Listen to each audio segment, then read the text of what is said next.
Yetkinin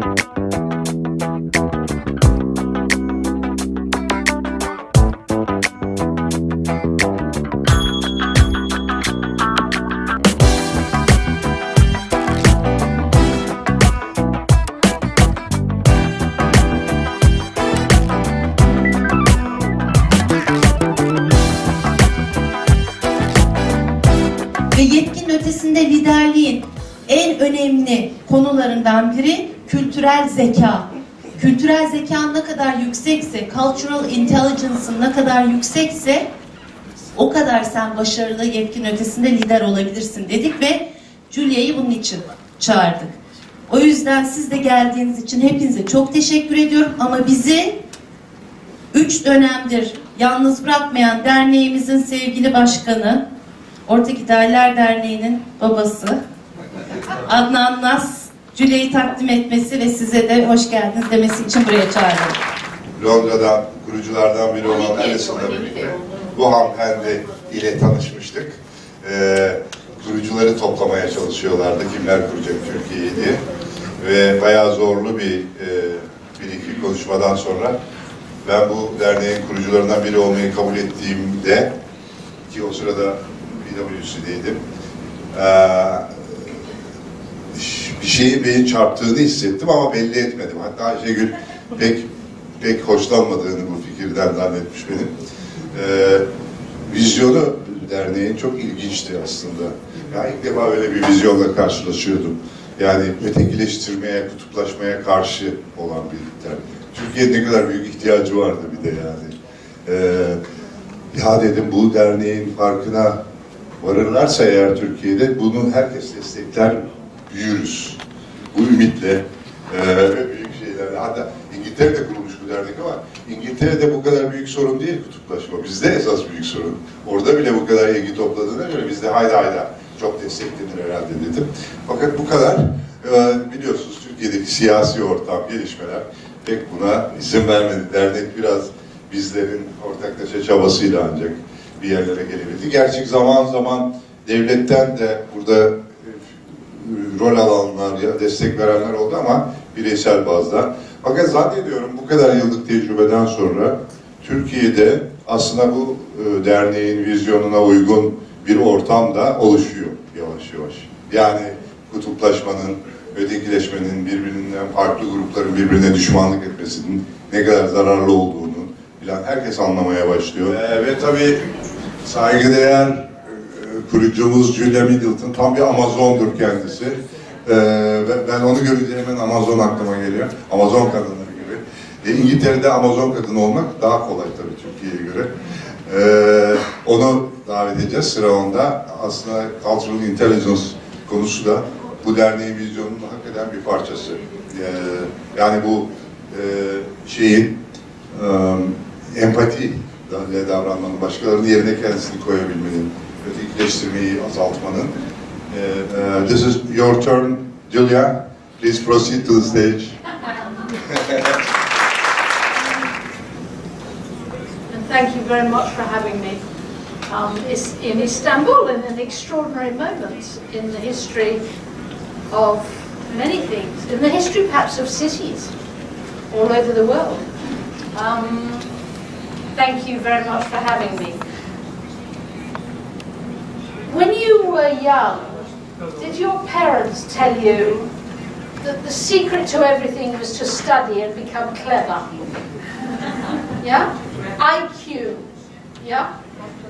I remember I had lots of children, and I remember when one of them was about 6 months old, I was convinced they had the highest IQ of any child that had ever been born in the world, based on no evidence whatsoever.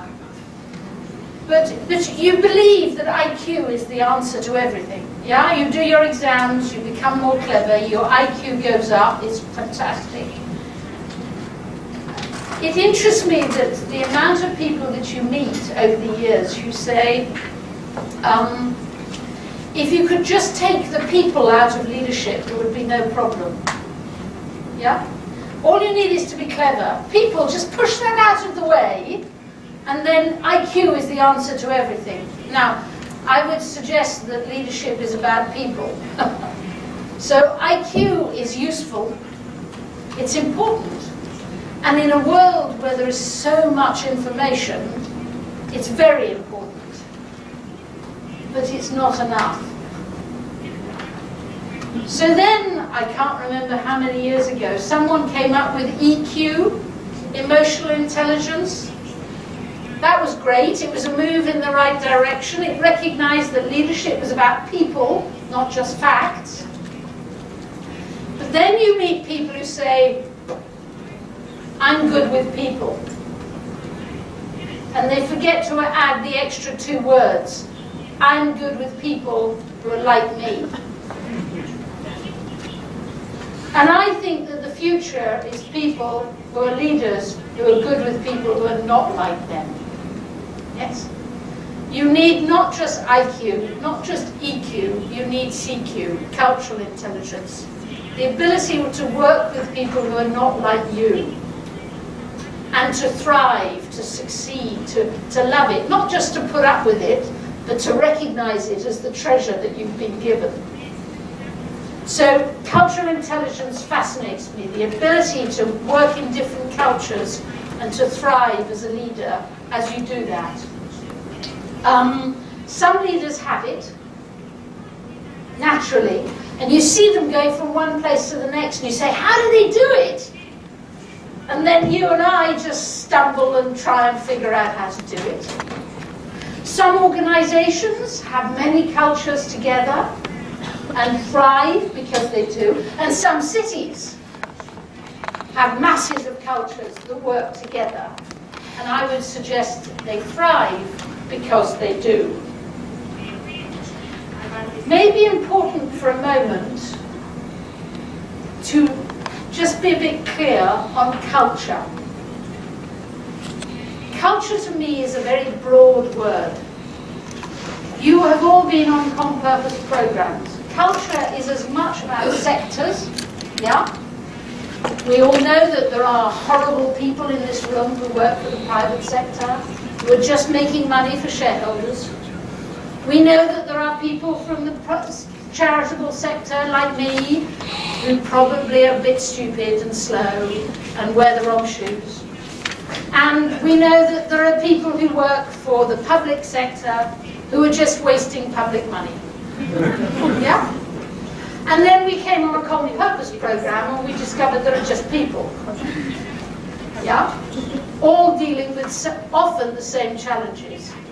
So cultural intelligence for me is an ability to work in the voluntary sector, in the charitable sector, but work with people from the private sector. To be in the private sector and work with people from government. And even to recognize that you should, because if you don't, you won't achieve as much. So we've seen, because you've been involved with common purpose, the ability to work across sectors, to work across specialisms, to work across backgrounds, to work across beliefs, to discover that on a common purpose program, you don't have to like anybody, you don't have to agree with anybody, you just have to figure out how to work with people. Yeah? And so geographies, generations, sectors, specialisms, backgrounds, beliefs, all of them to me are culture, and you have to cross them. Geographies, different parts of the world.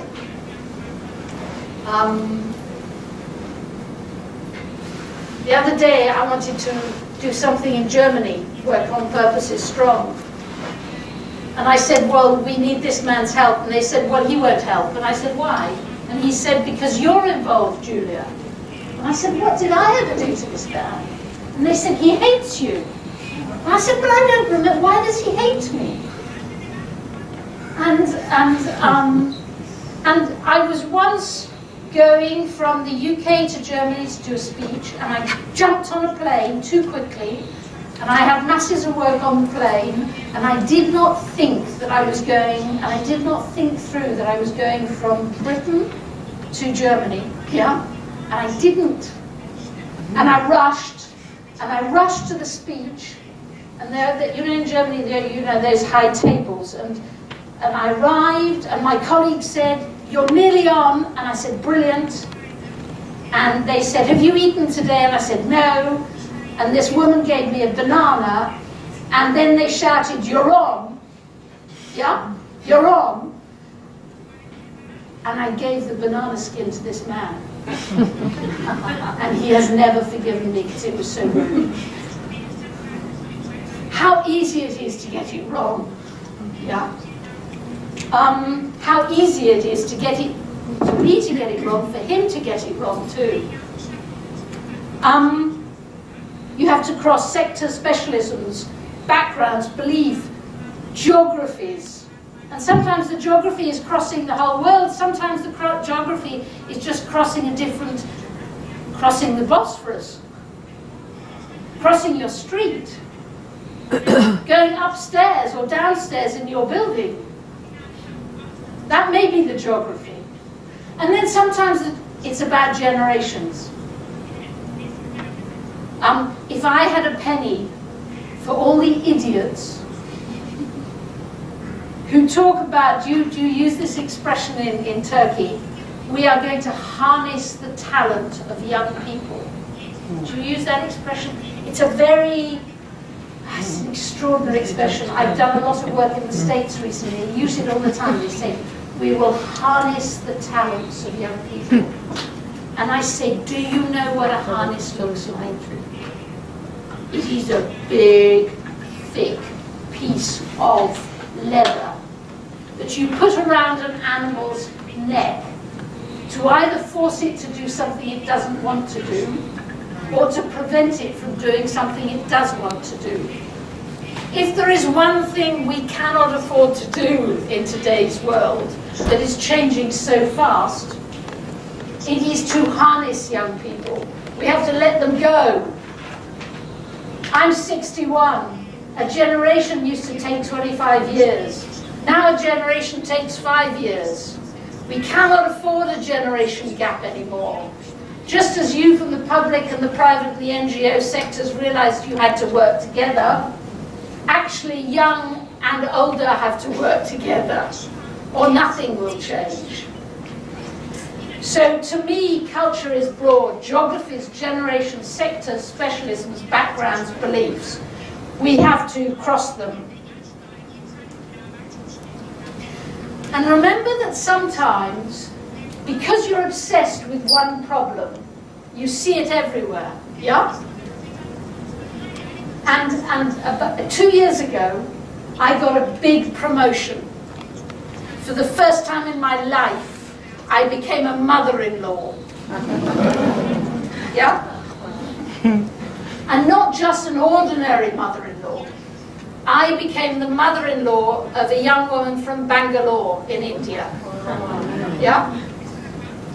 And sometimes when Mega and I clash, is it because she is half my age? No. Is it because she has brown skin and I have white skin? No. Is it because she was born thousands of miles away from me? No. Is it because she's a lawyer and I am an entrepreneur? Yes. The wedding, she had it organized in 5-minute slots. I thought everything would be fine. Yeah? And you see a culture difference, and it's nothing to do with whether I'm a man or a woman, or whether I wear a headscarf or not, or whether I chew gum or I don't, or whether I walk this way or that way. It could be about my specialism. It could be about all kinds of different things. Culture is a messy thing with many things and parts of it. I believe we need cultural intelligence because most of the problems of the world that are worth solving are messy and complex, and they squelch and they ooze, they go across boundaries. But most leaders stay within the limits of their business card. Yeah? They stay with, which if you stay within the boundaries, you won't solve the big problems. So I think you need cultural intelligence to be able to move beyond your own world and to deal with the big problems. I believe you need cultural intelligence so that you can come up with new ideas. If you get, in my city, in London, we have a huge problem with knife crime. Yeah? Knife crime is big in London at the moment. I got invited to a meeting. They said to me, tomorrow, 10 o'clock, Julia, we're having a big meeting with the government on knife crime. And I said, you do know I don't know anything about knife crime, but that doesn't matter, does it, when you get called? So I went to this meeting, and I walked into the room, and it was full of people who were from the police. Now, you and I know that you cannot solve any major problem with just people from the police. They are part of the solution, but all of us are part of that solution. Innovate new ideas also does not come from a lot of people from one world all talking to each other yet again, like mad hatters. All talking to each other again. New ideas come from difference. New ideas come from well-led discord. New ideas come from energy of difference and disagreement. I think you need cultural intelligence so that you can lead teams of people who don't agree with each other. Because if you just lead teams of people who agree with each other, I believe you will not come up with the cool, the important new ideas. And the third reason is, I think you need cultural intelligence if you are 61, because if you are 61 and you cannot inspire somebody who is half your age, then I do not believe you should be a leader anymore. And if you are half my age and you cannot influence somebody who is double your age, then you've got a problem. We need cultural intelligence in leaders so that we can attract talent and so that we can get young talent to work with many other generations. So for a while I wandered around the world and I went to see all the people who I thought had a lot of cultural intelligence, the ability to work with people who are not like them. And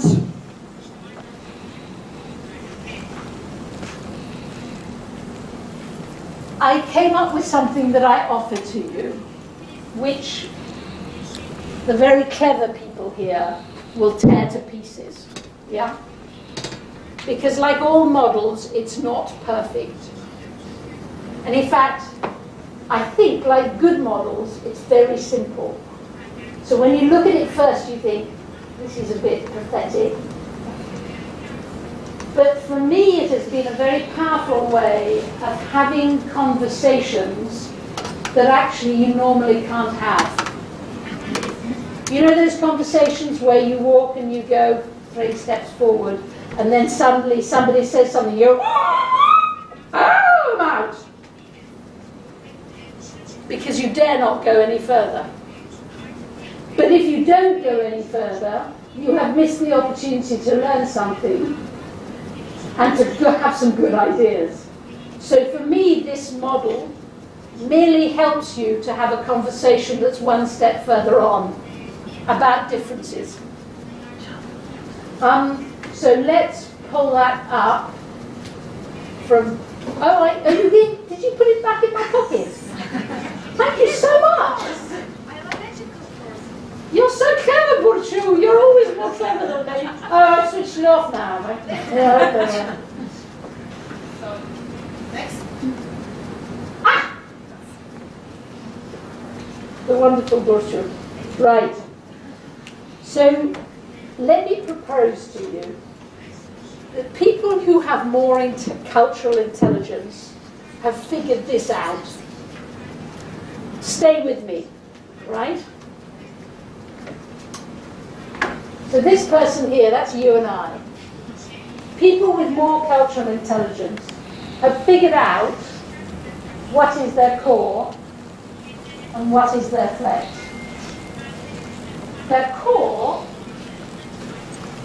your core is the stuff that if you stop doing it or stop believing it, you would no longer be you. Yeah? You would no longer be you. If you stop, I don't just mean values and beliefs, I mean the things you actually do. The way you shake hands, the way you smile, the way you greet people, the way you do everything. So in here I have everything from behavior, skills, capabilities, the whole lot. The core is, if you stop doing what is in your core, you would no longer be you. The flex is all the stuff that you can move on, that you can be flexible about. Some people say, oh, the flex is the thing that you haven't made your mind up yet.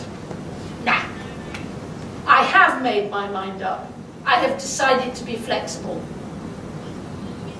Okay, hold with me for a second. I propose that the stronger your core is, the more people trust you. And the more flexible your flex is, the more people trust you. The best way to do this is to look at the two extremes, right? Look at this one first. Enormous core, vast, huge core, and a tiny, that's tiny, tiny, tiny, tiny, tiny, tiny, tiny little flex. Yeah? That was my grandparents. They lived in the north of England. I love them. And they took the view that if everybody in their street agreed with them, there would not be a problem. I'm sure you've never met anybody like this. Yeah? And in fact, that is a bit of a compliment. It was much smaller than that, really, the flex. Yeah? That is just... And I love them, but you couldn't let them outside the front door. Yeah? All core, no flex. And then this one's interesting. This was my first boss. Enormous flex. And a tiny, tiny, tiny, tiny, tiny, tiny, tiny little core here. Yeah? And he was a salesman. And I used to sit there and I think, is there anything this man would not say to get a deal? Yeah? He would say anything to get a deal. Anything to get the deal. And nobody would trust him further than they could throw him. Yeah? Where will this man take a stand? There's a variant on this that's quite interesting. I was in India the other day and this young woman said to me, I don't really have a small core. And I said, okay. And she said, people think I do. And I said, why? And she said, because my core is private. And I said, yes. And she said, but it's interesting, isn't it? And I said, tell me.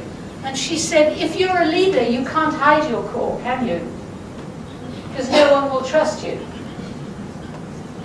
So actually, I have quite a big core. It's just nobody knows it. Because for me, it's all private. Actually, sometimes, you know, you lot, you've got to tell me everything. But me, I'm private. Yeah? So to me, this is quite interesting. And people say to me, what is the perfect size for your core and your flex? It changes. It changes. It changes. The real indicator on whether you have cultural intelligence is whether that line moves. Yeah?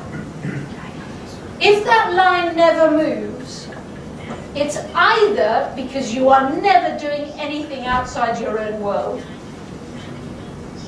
or you are going outside your own culture, but you're not listening. And, hang on.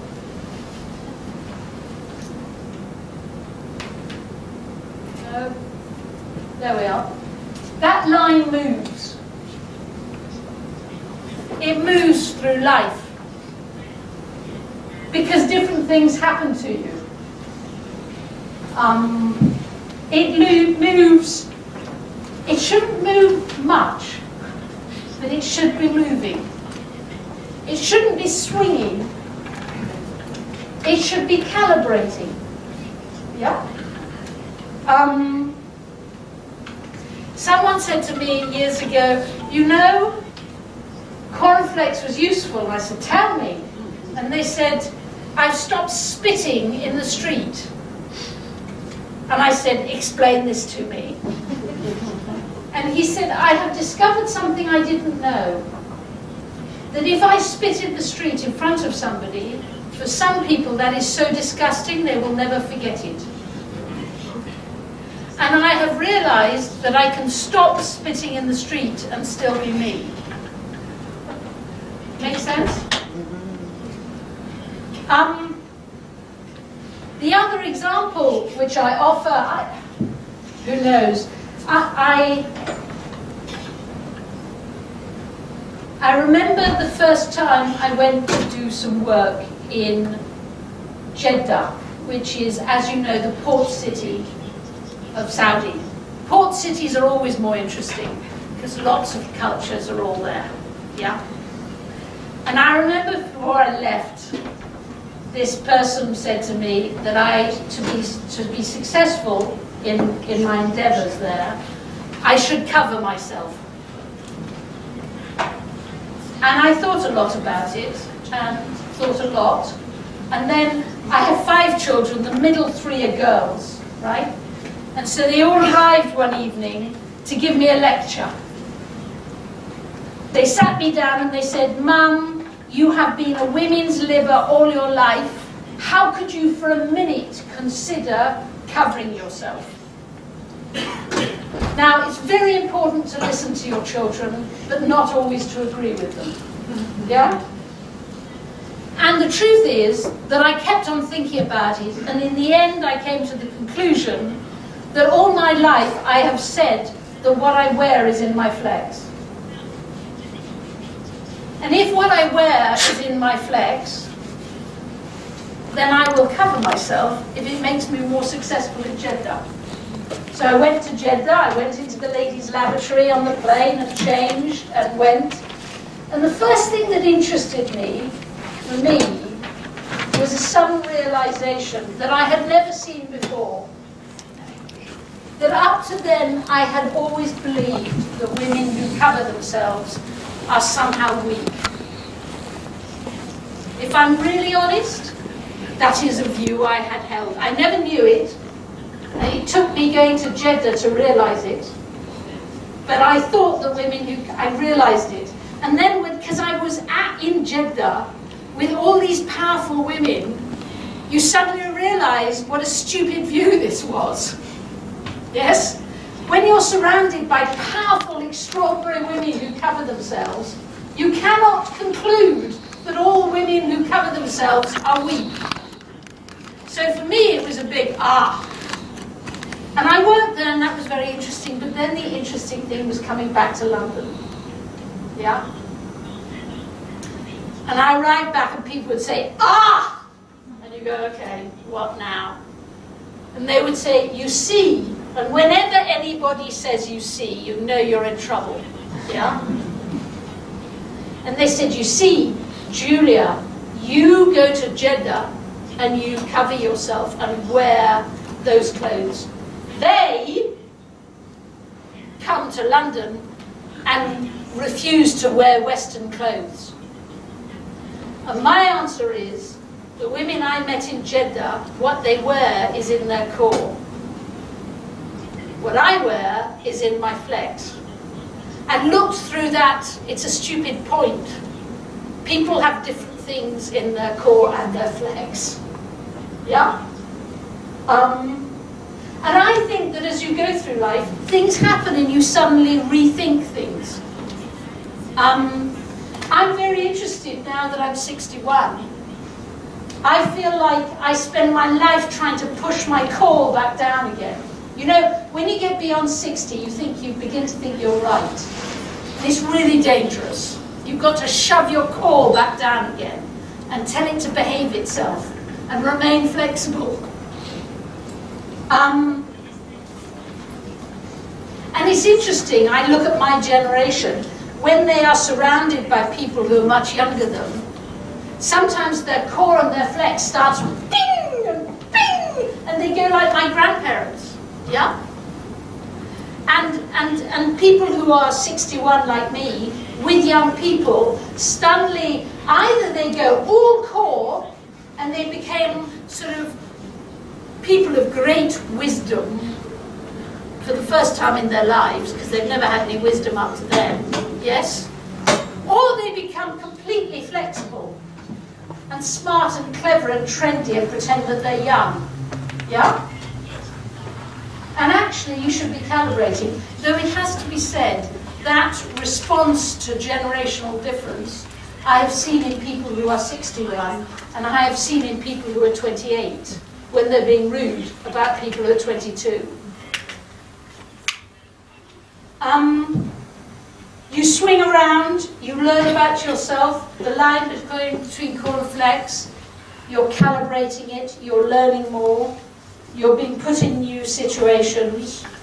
I think one of the big moments when things change often is when you go from working in your own culture and in your own country or in your own city or something quite familiar, and then sometimes you go for a big global job, yes?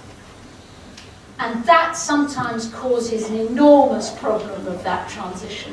It's a new program that we're working on to help people make that transition between country and global leaders. Fantastic new program, I love it. But, you know, I hate sailing. I know that's rude to say when you're in Turkey, but I hate the sea and I hate boats. I like dry land, yeah? But every summer, I go with my family to Scotland, and all my children are beautiful sailors, yeah? They go, whoo, whoo, whoo, whoo, it's beautiful. And I remember being persuaded to go out in this disgusting little boat that we have, which is very small, but it's a sailing boat. It's called a Drascan lugger. And we went out, and they were all so clever, and then the waves started, as they do in Scotland, yeah? And my husband was in the boat, and he shouted, "Tie a rope to Tom." Tom was about 5. And he said, "Tie a rope to Tom so that if he falls in the water, we can get him back." So I scrambled across this disgusting boat, holding on to everything while they had big smiles on their faces, and I tied a rope to Tom. And then we landed, and my husband said, "Not the anchor rope." I had tied Tom to the rope that attaches the anchor. So if he had gone into the water, he would have gone straight to the bottom. Yeah? Now, it's not because I'm stupid. It's because I hate boats, and I would prefer to stay on dry land. Yeah? And the danger is that when you go into places that are unfamiliar, you start making terrible mistakes. And the temptation is to go back into your own space. But if I do just stay on dry land, I will miss my children's holiday. And if I do just stay on dry land, I will miss the few, very few, nice days in Scotland when it's nice to be on the sea. Yeah? And so you keep on going out on boats, even though it's not you. The real danger is that you stay in your own space and you don't go out into other spaces, because all the instincts that you have been taught and that you understand don't work. And suddenly you're in a new world where you are likely to make horrible mistakes. And the danger very often in Turkey, in lots of countries, you see people doing a lot of work in Nigeria a lot of Nigerians who suddenly get that job where you go onto the global stage, they make a mistake and they go back to Nigeria and stay there. Which means there are not enough Nigerians who understand the whole world, not just Nigeria. So I think that you keep going. As you go, you find the knots. Yeah? The knots in your core.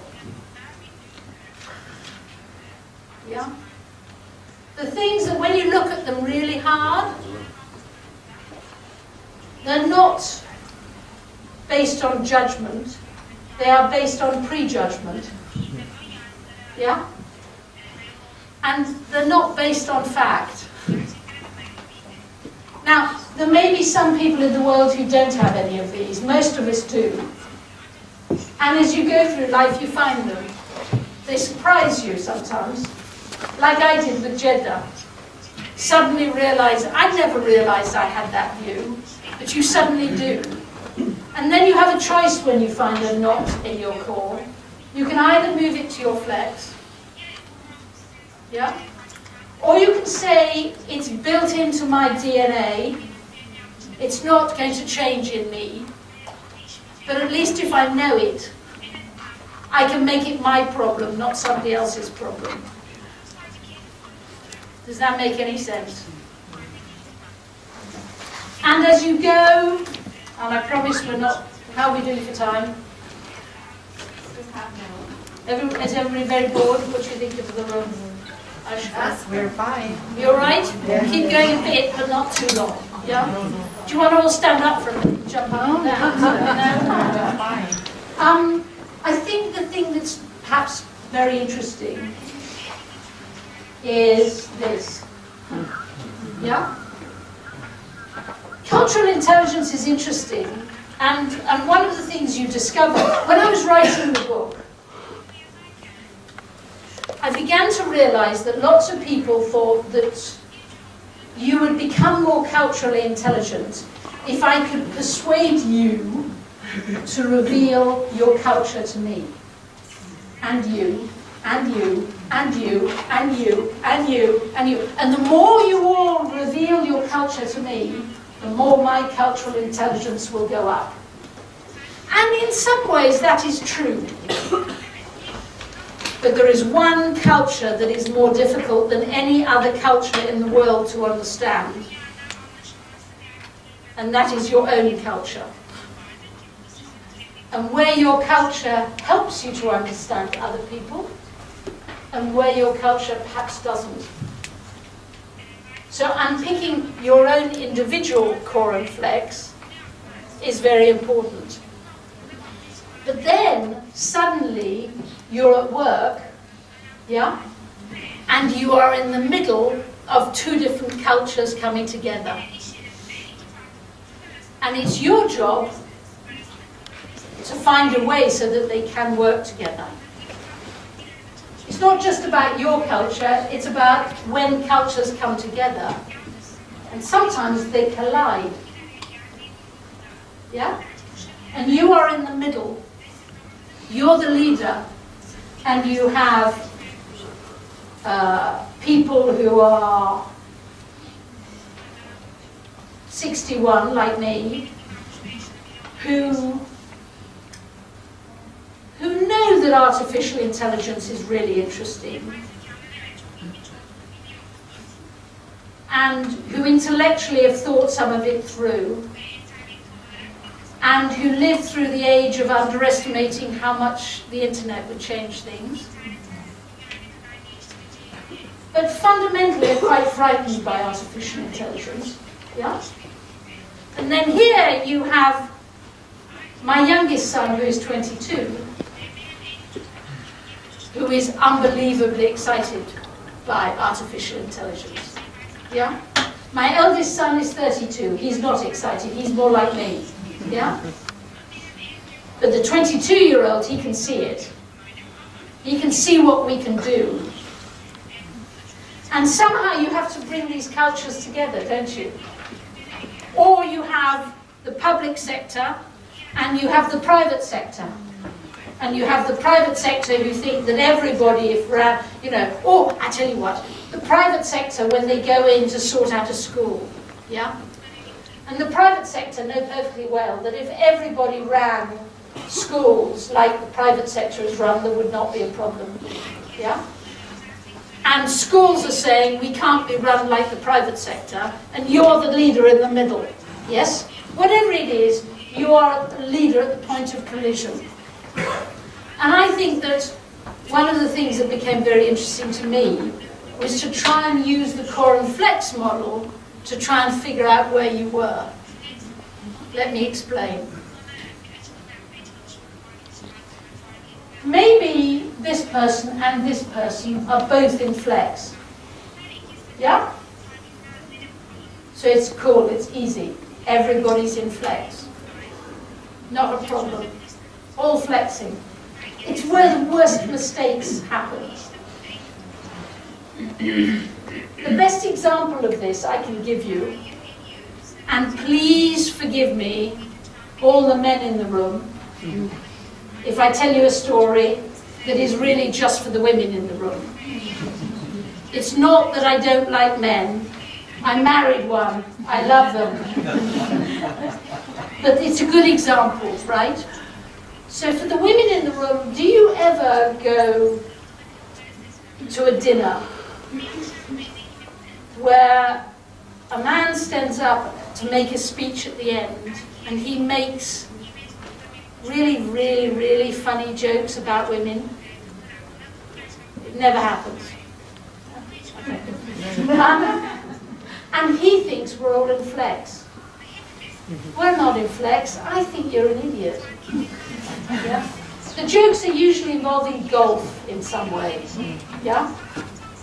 I'm not in flex. I think you're being a jerk. But there is an assumption that we're all very funny. You know, the British are the worst. The British think that if you don't think their jokes are funny, it's because you don't have a sense of humour. Yeah? Because we British have the best sense of humour in the world, of course. Yeah? And I think some of the worst mistakes is when people assume that we're all in flex when we absolutely are not. And then there's this yellow area where you're in core and I'm in flex, or I'm in flex, whatever it is. Yeah, we're the opposites. And that's an interesting one. That I often, you say people, I can be relaxed about this, why can't you? The answer is because for you it's flex, my friend. For me it's core. Yeah? And we're different. So just because you're flexible about it doesn't mean I have to be flexible about it. We are different. An example. For me it matters being on time. Right? And then I go and work in Ireland, where they say, oh, you're so stupid, you're like all British people, you're obsessed with time. It doesn't matter if it's 15 minutes afterwards. And you go, okay, I'll try. And then you go to Germany and they say, if you're not here 15 minutes before, you're already late. Yeah? Is recognizing that for different people, core and flex is different. For the women in Jeddah, clothes were in the core. For me, let me tell you a story. When the wedding happened, and I went to Bangalore, yeah? About 3 months before the wedding, my son came and said to me, Mum, and I said, yes. And he said, are you going to wear a sari at the wedding? And I go, no. And he says, why? And I say, because one, I'm not from India, and two, because I have a lot of fat here and I don't want anybody to see it. Yeah? And he looks at me miserable. And then Rachel, now this, the important thing to remember here is never let your children read your books. Yeah?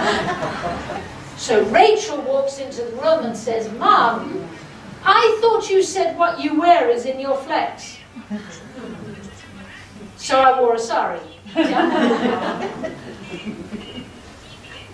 And then there's sometimes, if you're a leader, you realise both of these guys are in core. Yeah? There's a real core coming here together. It's that may be about to clash.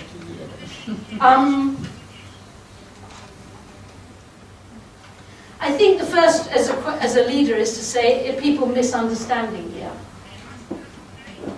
Because sometimes in another culture you don't understand, you think something's an insult when it's not.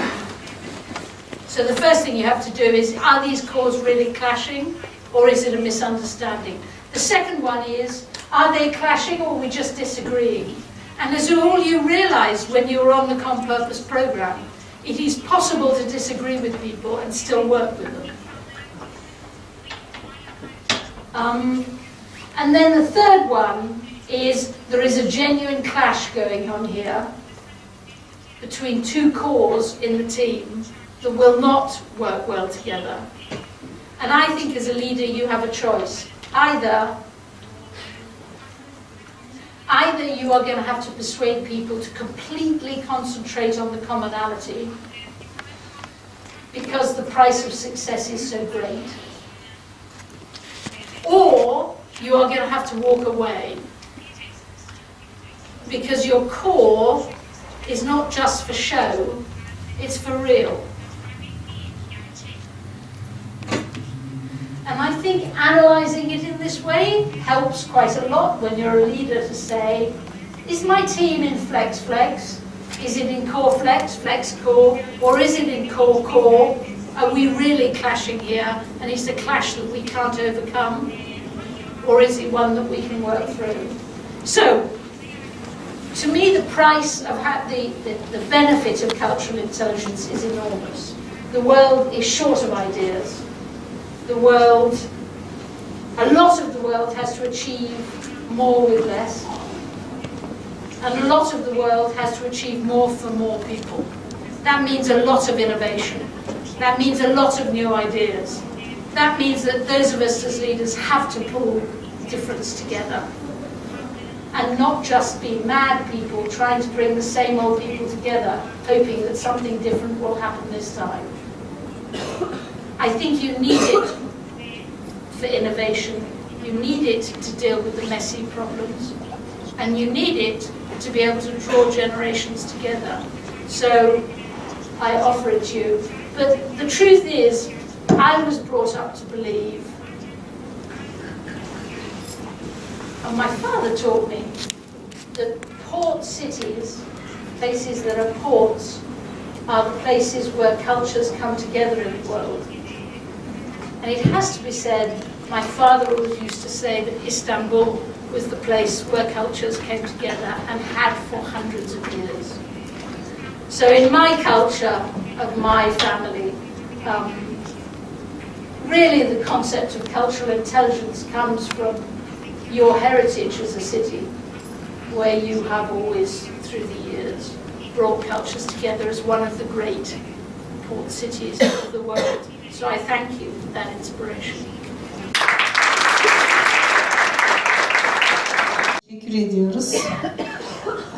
Çok mutlu olduk. Heyecanla dinledik.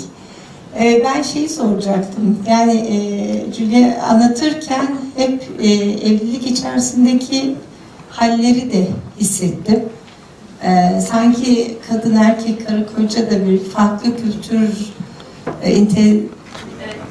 bu konunu yani evliliğe adapte edebilir miyiz? Onunla bir yoksa ona farklı bir yaklaşımı var merak ettim.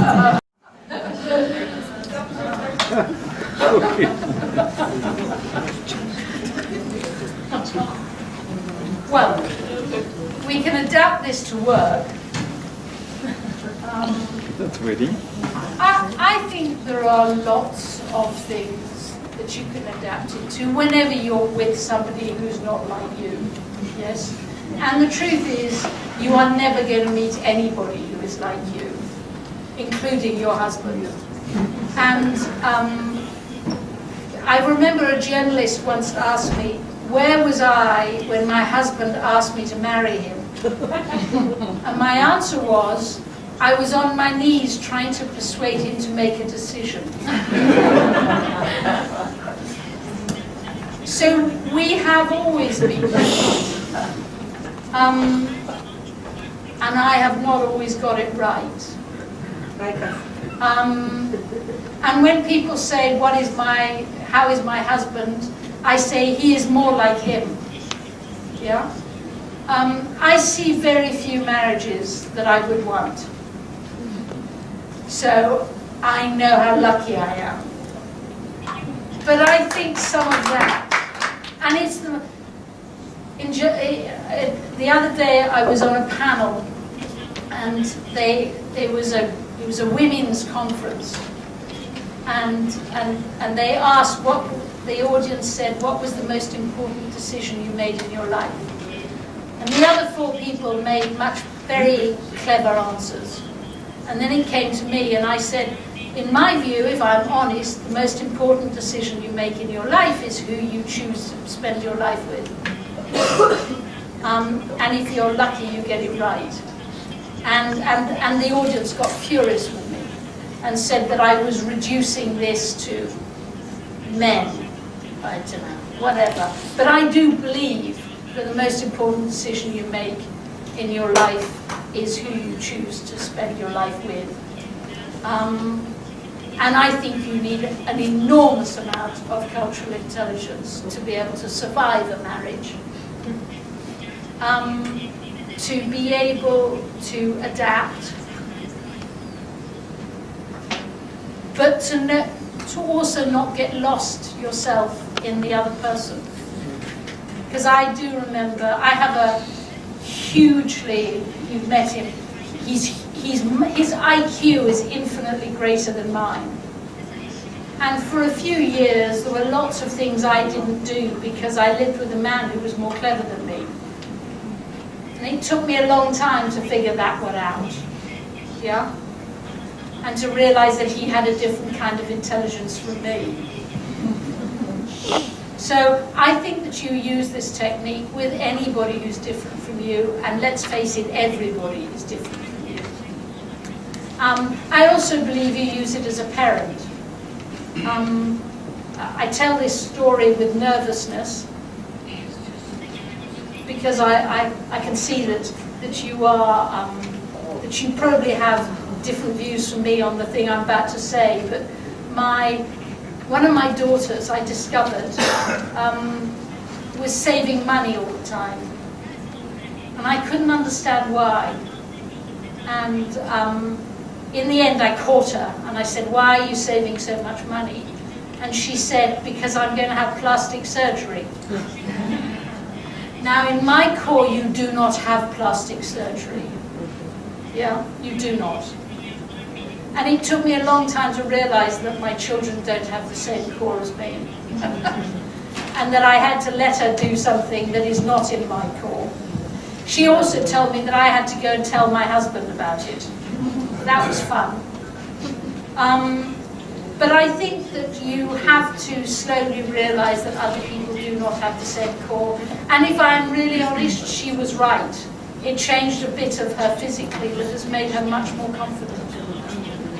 But I would never do it. So I think some of it is also in your family not imposing your own core on your children and letting them find their own core themselves, in the knowledge that you will have influenced it quite a lot.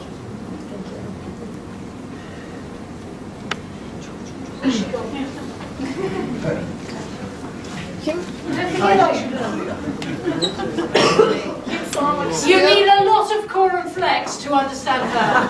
She's a nightmare. Yes. Nobody yet.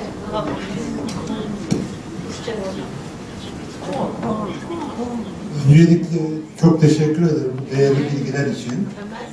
Ben kültürel zekanın etkisi ve eksikliği üzerine yaşadığım bir çarpıcı örneği anlatmak istiyorum kısaca. Uzun yıllar önce Manchester'da çalışıyordum. Ben full çalışıyordum, bir de Çinli bir arkadaş part-time çalışıyordu. Çok iyi arkadaş olmuştu. Bir gün işe geldiğinde şöyle samimiyetçe popoma dokundu. Mutfaktaydı, hepimizin elinde bıçak var. Beni zor tuttular.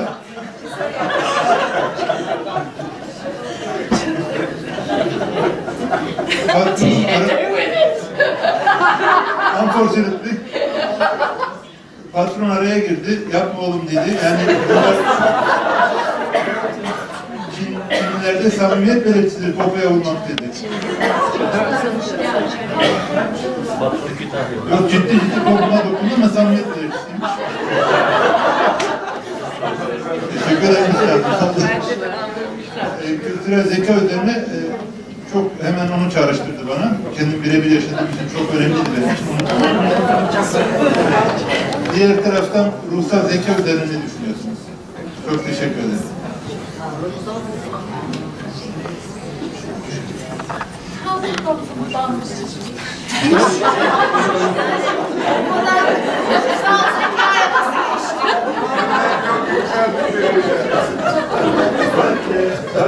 Two very different subjects. Okay.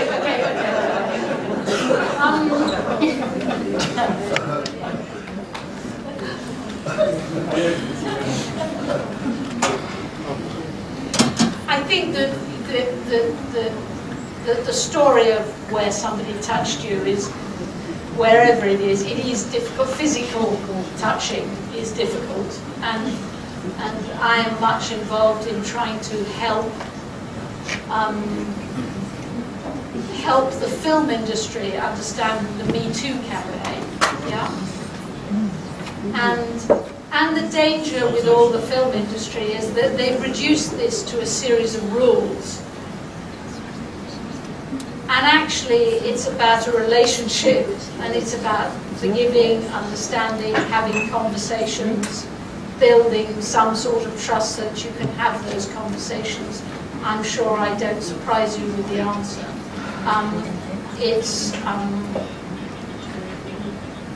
It's also allowing, I think one of the great problems is that people often see their own culture as the benchmark against which you judge other people's culture. Yeah? So they have a better culture or they have a worse culture, and it's better to just say they have a different culture and to try and understand it. Yeah? And I think that conversation is possible. Spiritual intelligence, I'm not qualified to answer that question.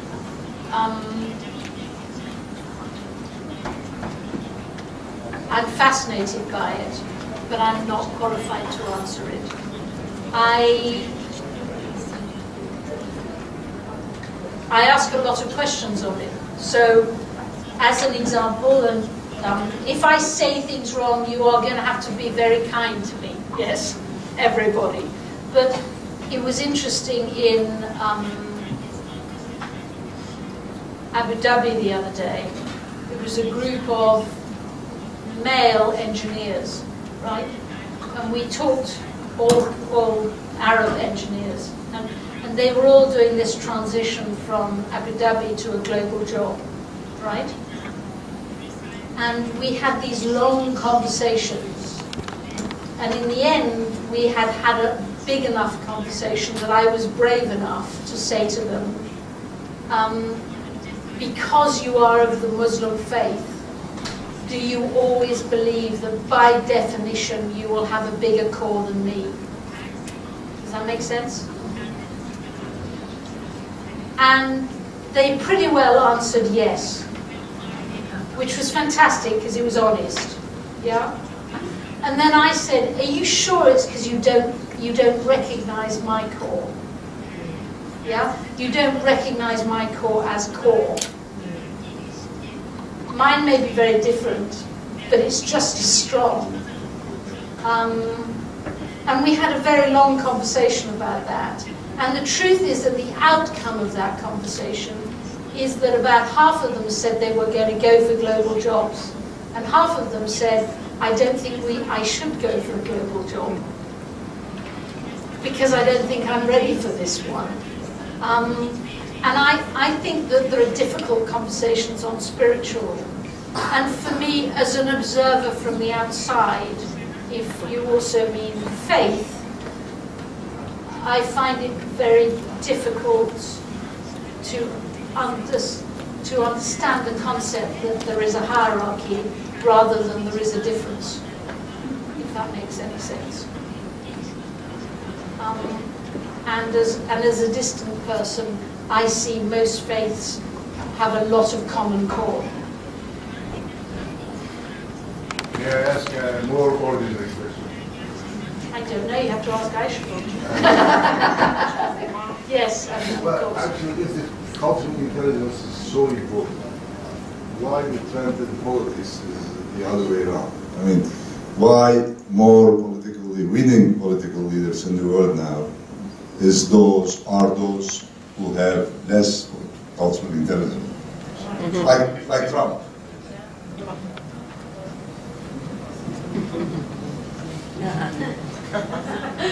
Was it difficult? Pardon, ben söyleyeyim diye sordum. Ha, var da. Olmadı.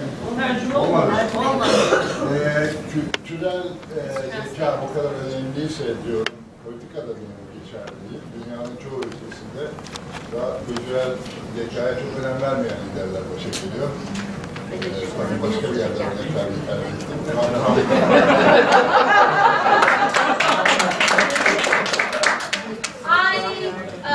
I think that is a very big question. But I observe also that we have political systems in the world that are designed to force people to disagree with each other. Yeah? There was a year, many years ago, where the three major British political parties all decided that I was going to be one of their MPs. Yeah? And very badly, and it was a disgraceful thing to do, but I could not resist it. I went through the process with all three at the same time. Yeah? And I became really clear that I would be a disaster in politics for many reasons, but one of them was that all three political parties were trying to pull each other apart so that there was a difference between them. And my whole life is about trying to bring people together to make them realize that there is something to build on. Yeah? And if I spent my whole life in politics pulling people together, I would be in so much trouble with the leader of my party. The whole system is designed to push people apart and to go to extremes. And I would argue that this whole system is now in even more trouble because 75% of the world's population are going to be living in cities. And the interface between politics in cities and politics in rural areas, the world is not designed in its political systems to cope with that. So I actually believe that there are a lot of Americans with a lot of cultural intelligence. But I think the political system means that the ones with the least cultural intelligence tend to get to the top. I also actually believe that if I look at the States, so it's interesting, I am marginally involved in something called the Obama Foundation. And I went to the Obama Foundation meeting and about 2 years ago. And I arrived and the man said, there's a man looking for you. And I said, fine. And about 20 minutes later he came up and he said, you're Julia Middleton. And I said, yes, I'm Julia Middleton. And he said, why didn't they tell me you're white? The room was 200 black people and me, yeah? And they described the color of my briefcase, my age. They described almost everything, except the fact that I was the only white person in 200 black people. he could have seen me in seconds. Yeah? And because you've got a society where there are certain things that can't be discussed anymore. And once you stop talking, I think you end up with that happening. But I would, because I'm composed. Mahmut soracak mısın? Mikrofonu sen de Gülsel'e soracaksın. Pardon. Önce Gülsel'e olsun. Ladies first, sonra Mahmut. Sonrasını. Merhaba. Listak aile grubu. Çocukları gay, lezbiyen, transseksüel, biseksüel ve interseks olan aileler ve yakınları dayanışma derneğindenim. Şimdi tam da burada benim aklıma hemen şu geldi. Toplumla devlet arasındaki kültürel zekanın uyumlu olması toplumların daha huzurlu olmasını sağlıyor. Bu ay bütün dünyada onur ayı.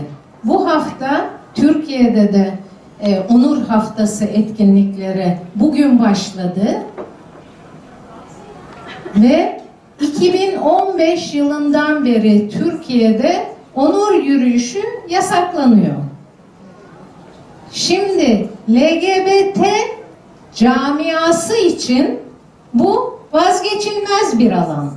Çünkü her yılın bir ayı, bir haftası, bir günü onlar için çok önemli. Ama devlet için bu fark etmez alanda olmalı. Öyle değil mi? Bundan önce yıllarca devlet için fark etmez alandaydı ve Türkiye'de hiçbir polisiye olay ve kimseyi rahatsız edici bir şey olmadan onur yürüyüşleri yapılıyordu. Ama bu sene dahil izin verilmedi. Sadece Taksim Meydanı değil, diğer herhangi bir meydanda bile yapılmayacak. I would suggest to you that if you wait for government and society to have the same core and flex, all of us will be dead long before that is ever achieved. I actually don't believe anybody will have the same core and flex as me. So I think that there is a tension, and in that tension lies democracy too. Yes, this is a very tough conversation. I have 5 children, and one of them is lesbian, and well, sometimes she is, sometimes she's not. She never can quite decide. Yeah, we all speculate on which one she will end up with. But just as I would fight to the end for her to live her life the way she does, I also fight to the end that she is tolerant of the fact that other people have different views on this subject. And they do. And sometimes all of us become so passionate about our own cause that we almost become intolerant of other people's causes, if that makes sense. So I think it is a complex and difficult one. In my experience, the only way to live is to respect that other people are different from you, and to allow for that. But that is allowing for people to be gay and lesbian, but also allowing people for not to be gay and lesbian. Yani büyük şehirlerde birçok ırktan, dinden insanlarla karşılaşıyoruz.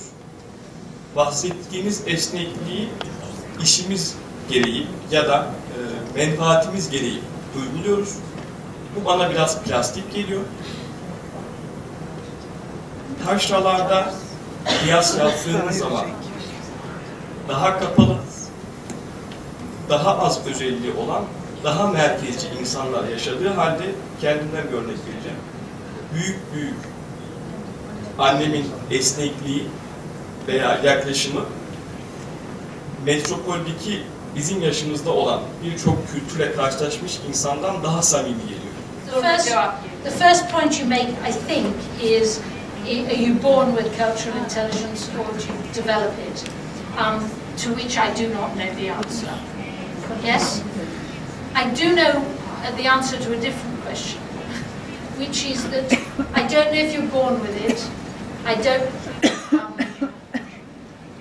know if it's something you learn. I do think it's something that you can kill. Yeah? What do you mean by kill? I think as a parent you can kill cultural intelligence in young people. Yes? I think very often young children have a tolerance and have an ability to get along. And I think that parents sometimes knock that out of them. You know, I think parenting is a big piece of this. And I think as a parent, you have to make sure that you don't discourage people from being culturally intelligent by saying, stay at home, stay in this corner, you know, don't go and meet all those people, they're all frightening. Yes? Stay here, and then the young person goes out into the real world and they are very ill prepared for the real world. So I don't know what the balance is.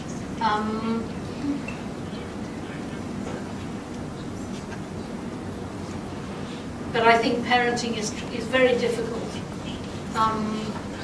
On the subject of urban versus rural cultural intelligence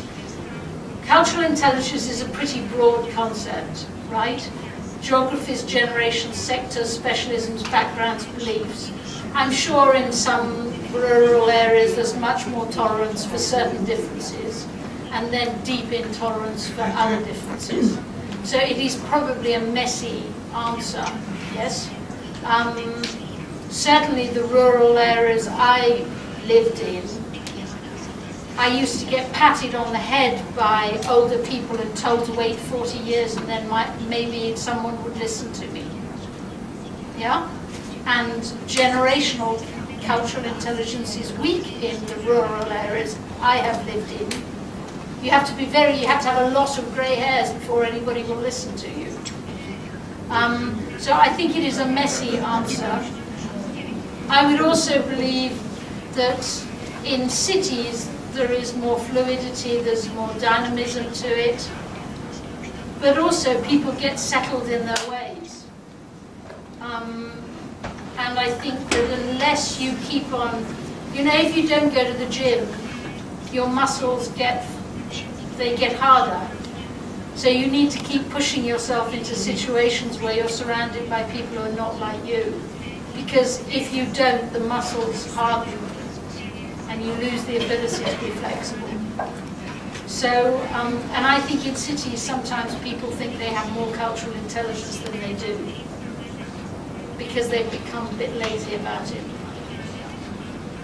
It's a messy answer, forgive me, to a slightly messy question. There are at least 3 questions in that one. Fatma. Mikrofonda. Mikrofon gerek yok. Var. Mikrofon biraz heyecanlı. I understand that recognizing the flex and core is one thing, but at the other hand, it seems that it requires a lot of effort. Are there any special techniques that we can make our lives easier in that? No. So, but I almost got my answer because I think we need to. I think it's really hard, and I think you have to keep on forcing yourself. And I think that the temptation to become like that is enormous. To protect yourself from difference, to walk away from difference. I think it's a constant effort. You have to constantly forgive yourself for your mistakes. I am very good at forgiving other people for their mistakes. I am very bad at forgiving myself for my mistakes. I find that immensely difficult. I never lose sleep, but if I did lose sleep, it would be because you get cultural intelligence mistakes. I try to constantly put myself in a situation where I am the minority, where sometimes that makes me make terrible mistakes. I think there is no easy answer to it. I think it's really, really hard. But I think that in a world where everybody is pulling apart, those of us who can need to work very, very hard to pull people back together. Thank you. Yok, onda var. Welcome to Istanbul, first of all. Everything is very beautiful nowadays. One big problem, four names. Brexit, Right? Theresa May, Jeremy Corbyn, Nigel Farage, Vince Cable. How do you interpret these four leaders' way of doing politics from the perspective of cultural intelligence? You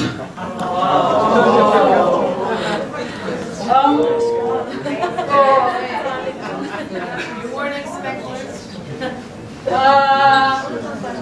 I shouldn't answer this.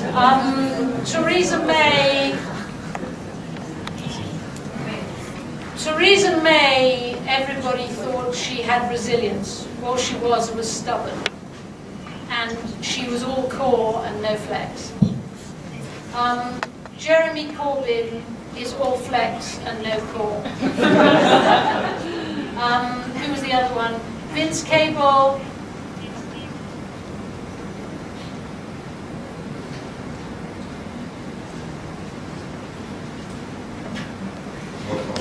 If he'd got power 20 years ago, and if he had, I think he was too old to do it, and I think that my uncle was in the Lib Dem Liberal Party, and I remember being in his kitchen when I was quite young and thinking, they're great, but none of them want power. When Nick Clegg was No, long before then. None of them wanted power, they just wanted to be in permanent opposition. Yeah? So if you lead a party where nobody really wants to be the leader, it's quite difficult. You said May, Corbyn, and Nigel. and Nigel Farage. Who cares? He's a shit. Forgive me. He's a. You know, the world has. There aren't that many really bad people in the world, but for me, he's a bad person. So I wouldn't actually talk about him much. Okay. Buyurun. Merhaba, hoş geldiniz İstanbul'a. Şimdi öncelikle şunu söylemek istiyorum. İnsanlar anne baba olduklarında çocuklarına karşı toleranslarıyla torunlarına karşı olan toleransları farklı. Yani bu kültürel farklılık aslında kişiden kişiye de değişiyor. Karşımızdaki kişiye göre değişiyor diye düşünüyorum. İkincisi, gençler çıkarken ki yine o tolerans evlendiklerinde başka boyuta taşınıyor. Sabrınız için çok teşekkür ediyoruz. Çok güzel dinlediniz, çok güzel bir zaman geçirdik. Julia bana yıllar önce meğerse aslında korumu sormuş. Hatırlıyor musunuz? Sana ne yaptıramam diye sormuştu. Bana korlarımı sormuş. Yıllar sonra ben de anladım. Gördüğünüz gibi benim korlarımda değişiklik bir tane de oldu. Çok güzel bağış ve para isteyebiliyorum ama diğerleri korumda sağlam olarak kalıyor. Kendisine çok teşekkür ediyorum. Julia, it's been a pleasure having you here. Thank you for founding Common Purpose. Thank you for helping me actualize my dreams. And this is the big family that we have in Turkey, and now you're a big part of the family too. We have a little gift for you. I know it's a tradition to give flowers in the UK, but the reality is I know they're thrown away all the time. So we made a bouquet for you of Turkish towels. So it is a flower, traditionally, but it's a Turkish kind of way of giving it. Thank you very much.